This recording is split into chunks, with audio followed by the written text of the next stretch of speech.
Pues muchísimas gracias por la invitación. Es para mí un verdadero honor poder hablar de este tema tan importante. Creo que muchas cosas se han centrado en la evaluación y en el tratamiento nutricional de los pacientes que son críticos, pero quizá poco se ha hablado del paciente que no está críticamente enfermo o que sale inclusive de estas áreas críticas y se reincorpora hacia el área de hospitalización. Entonces, pues bueno, nosotros hablaremos un poquito sobre, pues hasta el momento, cuál es la evidencia, qué es lo que está pasando en esta enfermedad. Bueno, primero que nada, declaro no tener ningún conflicto de interés. Y lo que vamos a abordar son las características clínico-nutricionales de estos pacientes hospitalizados con COVID-19, hablar un poco de qué es el síndrome posterapia intensiva, cuál es la relevancia de la miopatía del paciente crítico sobre el estado de nutrición de un individuo, hablar un poquito sobre dieta modificada en consistencias y las recomendaciones generales que se dan al alta hospitalaria. Para comenzar, lo que se ha descrito es hablar un poco de cuáles son las características nutricionales de estos individuos y pues como sabemos la presencia de obesidad es uno de los factores y de las comorbilidades más importantes, al igual que la diabetes, la hipertensión, enfermedades respiratorias, hay pacientes fumadores, una gran parte son adultos mayores.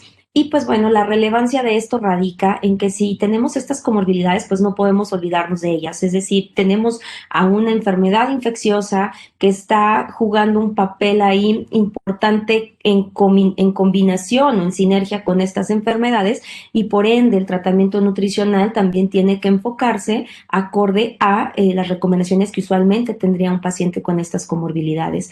Y por otro lado, pues con respecto a algunos eh, variables clínicas o factores clínicos o bioquímicos, son pacientes que encontramos con escalas de SOFA elevadas, es decir, presentan falla orgánica múltiple, hay aumento del dímero D, de la procalcitonina, el lactato deshidrogenasa, tienen leucopenia y linfopenia, lo cual pues hace también que el manejo sea un poco complicado médicamente hablando.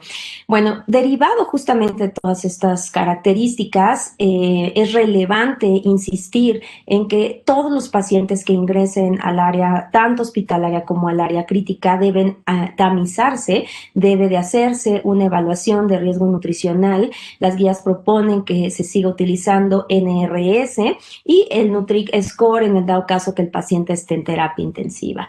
Este es un estudio que se hizo en China, de los primeros estudios que sacaron de estas cortes en Wuhan. Y pues lo que podemos darnos cuenta es que al aplicar el tamizaje nutricional en estos pacientes, hay una gran proporción que ya presenta riesgo nutricional, ya está presentando de 3 a 4 puntos y más de 5 puntos hay alguna otra proporción. Si nosotros nos vamos a estos casos severos que son los que requieren hospitalización, no enfocándonos hacia los pacientes críticos, pues podemos encontrar que el 84% de los pacientes que ingresan con esta enfermedad ya severa traen un riesgo nutricional y esto derivado de lo que se ha reportado de la presencia de síntomas gastrointestinales como vómito, diarrea, muchos de ellos derivado también de la disnea que presentan, evidentemente dejan de comer por la anosmia, la disgeusia, también hay una disminución en la ingestión y pues bueno, estos pacientes también cuando se toma en cuenta el puntaje sobre edad, pues el 25 aproximadamente por ciento de estos pacientes son pacientes mayores de 70 años. ¿Qué pasa con esta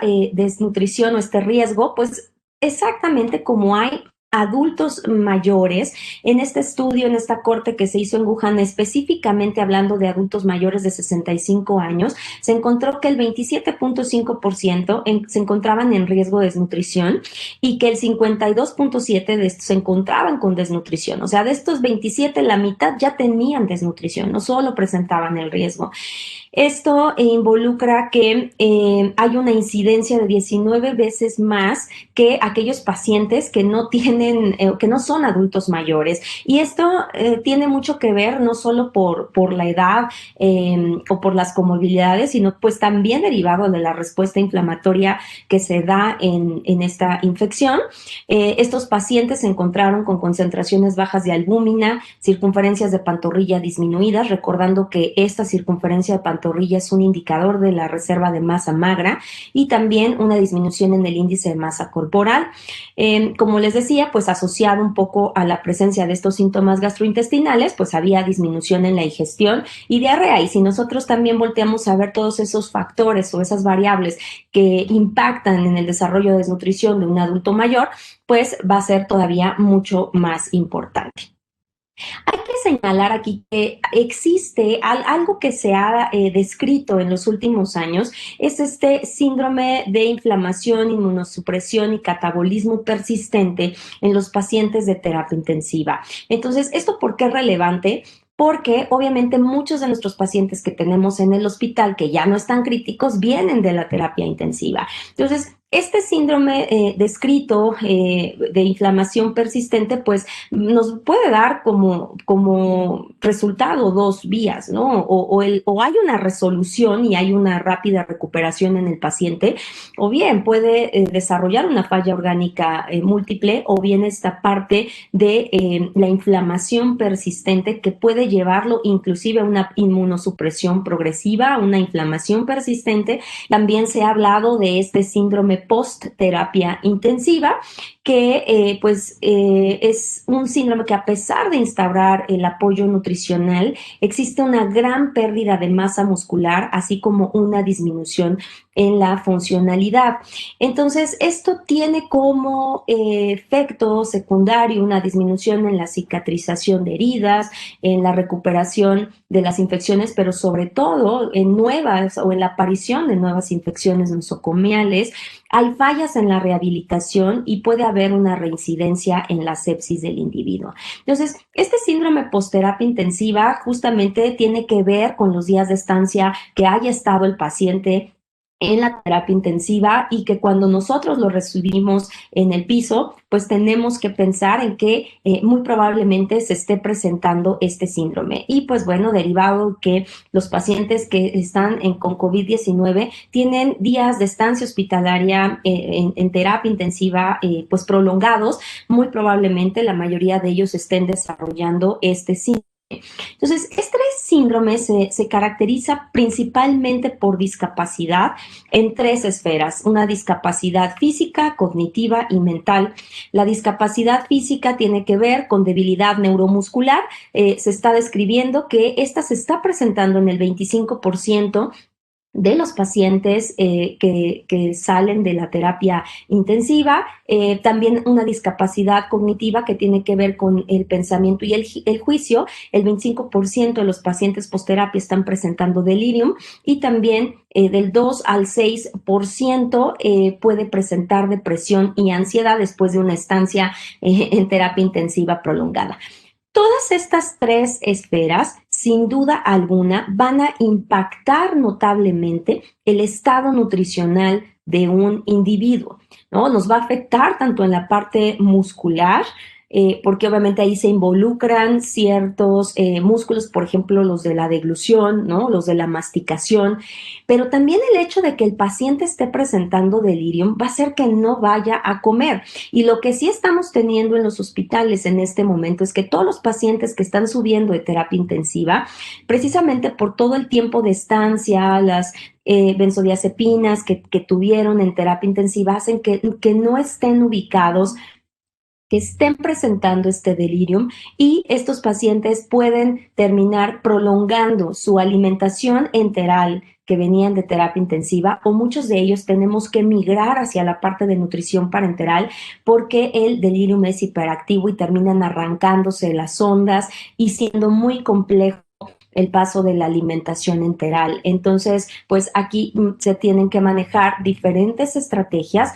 Y con respecto a la parte de depresión, pues sí, también lo vemos en el hospital. Esto también va a impactar en una disminución en la ingestión, y más porque pues el paciente no tiene contacto con sus familiares, y después de estar en un ambiente durante muchos días aislado y luego sale de terapia y sube al hospital y no hay gente conocida, pues obviamente se están presentando estos trastornos psiquiátricos. Entonces, cada uno de ellos va a impactar notablemente en el estado de nutrición.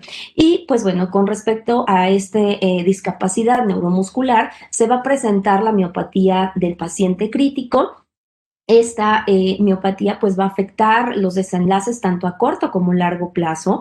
Se describió hace poco, salió publicado un reporte de caso de una paciente femenina de 62 años que después de estar 30 días en terapia intensiva por COVID-19, ya estando en piso, desarrolló agitación psicomotora, desorientación temporoespacial, o sea, parte de este delirio que les decía, y después de 60 días la paciente seguía teniendo atrofia muscular en miembros inferiores. Por alguna razón que aún se desconoce, los pacientes que son infectados por SARS-CoV-2 desarrollan daños neurológicos que no sabemos si es por acción indirecta o directa del virus. Eso aún no queda claro, pero sí lo vemos definitivamente todos los días en los hospitales. Lo estamos viendo que estos pacientes están presentando estos daños neurológicos. El 90% de los pacientes posterapia llegan a desarrollar disfagia. Esto está bien documentado en la literatura y por lo tanto estos pacientes necesitan muchas veces continuar con el apoyo nutricional, porque a veces dicen, bueno, ya está extubado, quítenle las sondas, pero no, o sea, estos pacientes están desarrollando esta disfagia orofaringea y por lo tanto muy probablemente se tenga que continuar con el apoyo nutricional artificial, en este caso, pues la alimentación enteral o parenteral, según sea el caso. Se necesita crear herramientas bueno, terapias, sobre todo para monitorizar, pero también para rehabilitar y fortalecer estos músculos de la deglución.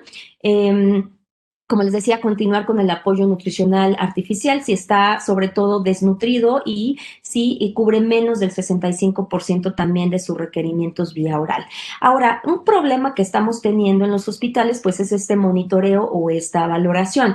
Ya pues algunas guías sugieren pues cuál va a ser el actuar del nutriólogo frente a estas valoraciones a pacientes con COVID y pues bueno, las sugerencias es que se puedan implementar estas intervenciones vía telefónica, ya sea también por videollamadas y no solo con el paciente, sino que también busquemos crear estas redes con los familiares para que nos puedan hablar un poco más de la condición en la que se encontraban los pacientes al ingreso. Esto no solamente para pacientes que vienen de terapia, sino pacientes que ingresan o que no necesitan pasar por la terapia intensiva. Es importante que nosotros podamos tamizarlos también al ingreso por una llamada telefónica, por una videollamada, ya sea directamente a él o a sus familiares.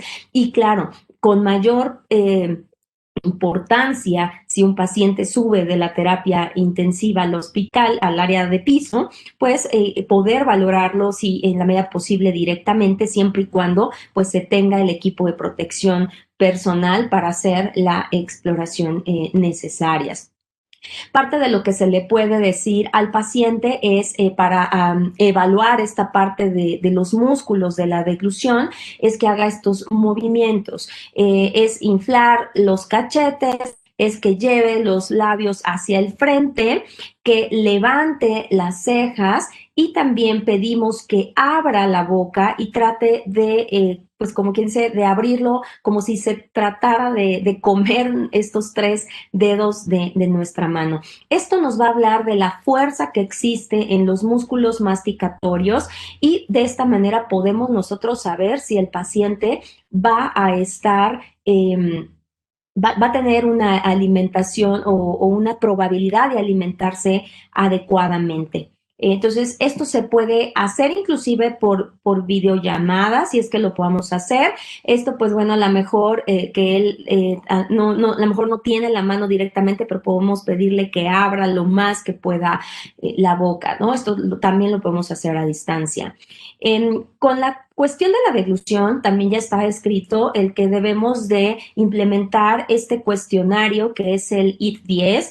Este ya está validado en español y son 10 sencillas preguntas que nos pueden hablar también de si hay un problema de disfagia. En una escala del 0 al 4, en la que 0 indica una ausencia de problemas y 4 ya indica un problema de disfagia severo. Entre a más afirmativas sean las preguntas, pues evidentemente habrá un problema de disfagia orofaringea y entonces tendremos que proceder a hacer una nueva evaluación. Como les digo, todo esto inclusive se puede hacer por llamada telefónica a los pacientes y posteriormente esta sí, pues no es posible realizar la distancia, ya que ya si este cuestionario es afirmativo, pues se tendría que proceder a hacer esta prueba clínica de volumen y viscosidad para ver qué tan segura es la deglución del individuo. Y entonces se va empezando, acuérdense que hay diferentes consistencias con las que se puede empezar, como es el néctar, ¿no? Tipo miel o pudding, ¿no? Que son ya más espesas las consistencias con diferentes volúmenes para ver si el paciente pues puede deglutirlo o no, ¿no? De esta manera, pues nosotros también podemos decidir si es segura la deglución con base en alguna de estas consistencias, pues la indicación a nivel de la dieta. Entonces, esta dieta en el paciente hospitalizado, también tenemos que contemplar que si en el caso de los adultos mayores, que yo creo que aquí tenemos que prestar hay una importancia muy directa a los pacientes con adultos mayores por todas las comorbilidades y las condiciones como factores que ya traen asociados, polifarmacia, adoncia, ¿no? Esta depresión que a veces padecen los adultos mayores o el bajo cuidado en la calidad de vida que tienen, más muchas veces esta presentación de la comida de hospital que a veces tienen baja palatabilidad, pues nos va a dar como resultado un estado nutricional deficiente, ¿no? Y aquí podemos ver esta parte de desnutrición crónica aunada a un proceso agudo, pues el problema que va a impactar en el estado nutricional va a ser mayor. Por lo tanto, hay que pensar que, digo, no solo los adultos mayores, sino cualquier otro individuo que se encuentre en riesgo nutricional, hay que apoyarlo con suplementos alimenticios por vía oral, puede ser por medio también de módulos de proteína o por modificación en consistencia. A veces lo único que necesita el paciente es modificarle la consistencia de la dieta y va a empezar a comer mucho más. Pero sí hay que cuidar que se cubran estos requerimientos. Pacientes hospitalizados no críticos, proteína de 1 a 1,5 gramos por kilogramo de peso al día, cubriendo una energía de 30 a 35 kilocalorías por kilogramo al día y cuidar también esta hidratación que muchas veces, pues bueno, no se hidratan adecuadamente.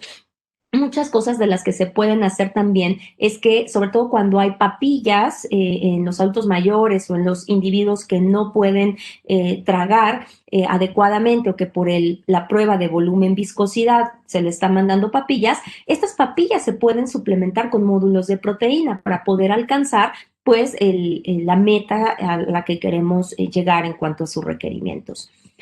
El monitoreo no debemos de olvidarlo, o sea, también es muy importante. Recuerden que nosotros tenemos que hacer todo el proceso de atención nutricional que involucra la evaluación, el diagnóstico nutricio, la intervención y el monitoreo. Entonces, el monitoreo, aunque muchas veces no va a ser tan fácil o de la misma manera como solíamos hacerlo, recordar que podemos seguir llamando por teléfono a estos pacientes, podemos observar las charolas cuando regresan para ver cuánto se comió. ¿No? Podemos inclusive pedirle al paciente cuando hablemos con él que que haga una división de su plato en cuartos y nos pueda hablar un poco de la proporción de toda la comida, qué fue lo que se comió, cuánto fue lo que se comió y definitivamente comunicación directa con el equipo médico y de enfermería, recordando que ellos son, sobre todo el equipo de enfermería, son quienes están el mayor tiempo en contacto con el paciente. Entonces nosotros tenemos que tener una comunicación estrecha, ya que con ellos podemos hablar de cómo luce el paciente, si observan que hay depresión en la cara, si hay depresión en los miembros inferiores, ¿no? En las clavículas, costillas, si hay edema, si se le está cayendo el pelo. Esta exploración física que usualmente podemos hacer a los pacientes en el hospital directamente y que tal vez ahora no lo podamos hacer, pues hay que crear esas colaboraciones con el demás equipo médico para que nosotros podamos tener un monitoreo adecuado.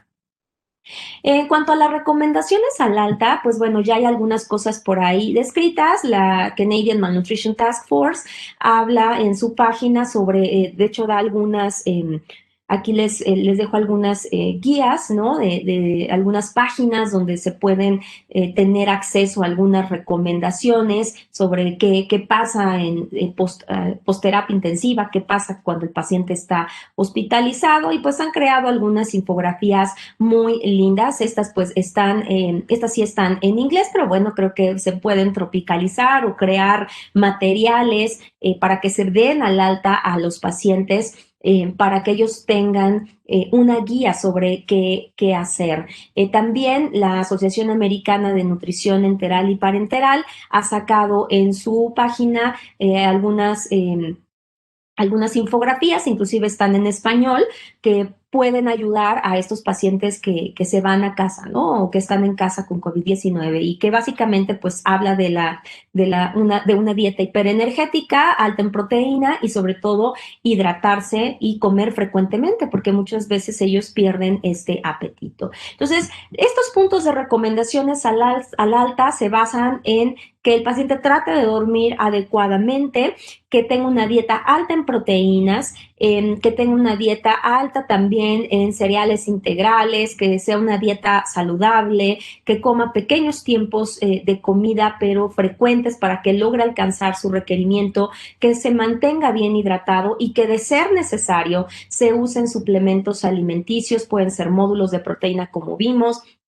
pueden ser suplementos con fórmulas polimérica estándar y también en aquellos pacientes que ya se conocen o que tienen esta predisposición a tener deficiencias de micronutrientes como vitaminas o minerales, pues también se añadan estos suplementos como parte de sus recomendaciones. Entonces, como conclusiones, pues bueno, que hay que considerar las características de ingreso de los pacientes. Como les decía, cada intervención tendrá que también atacar a las enfermedades y comorbilidades. Definitivamente el tamizaje tiene que realizarse. No importa si el paciente entró a terapia intensiva, si el paciente viene directamente piso o bien va subiendo de terapia intensiva, hay que tamizar a esos pacientes. Este síndrome posterapia intensiva puede empeorar los desenlaces, ya que, como vimos, tiene una importante implicación sobre el estado de nutrición. Hay que realizar la exploración para evaluar la deglución en pacientes post-intubados. Ahí sí es necesario que nos podamos involucrar con el equipo de protección personal que tengamos que utilizar y con todas las medidas de precaución, pero es de suma importancia realizarlo. Hay que adecuar las consistencias de la dieta, añadir apoyos vía oral en dado caso ser necesario o bien continuar con el apoyo nutricional artificial en caso que los pacientes de terapia tengan esta disfagia orofaringia. Hay que usar las herramientas digitales, ya tenemos muchísimas a nuestro alcance, hay que usarlas para que podamos llevar a un monitoreo adecuado. Pero sobre todo, la comunicación con todo el equipo será esencial para asegurar la adecuada atención al paciente y pues obviamente brindemos una atención de calidad. Y pues agradezco a todos por su atención y pues bueno, estos son mis datos de contacto por si desean entrar en contacto conmigo.